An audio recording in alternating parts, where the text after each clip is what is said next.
At exactly 9:17 p.m., every night on Maple Street, an old woman would sit alone on her front porch, staring at the road. Nobody knew her name.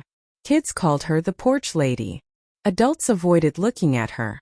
For years she sat there in silence, never waving, never smiling.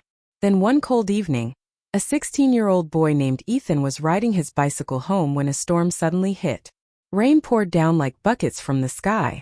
His bike chain snapped. He looked around nervously and realized something terrible. He was standing right in front of the old woman's house. Ethan swallowed hard.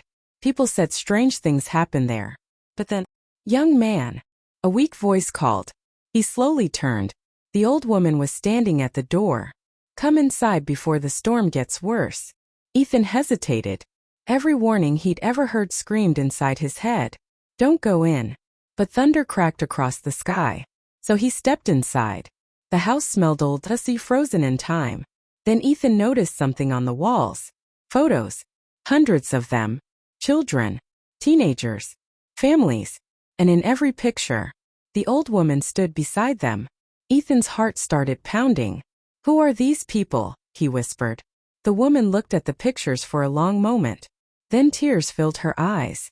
"People I waited for." Ethan frowned. She slowly sat down and said, "My son was a soldier. 30 years ago he left this house and said, 'Mom, wait for me on the porch. I'll come back.'" Silence. Rain hammered against the windows. But he never returned. Ethan looked back at the photos. The people in them weren't victims. They were neighbors, visitors, lonely people she had helped over the years.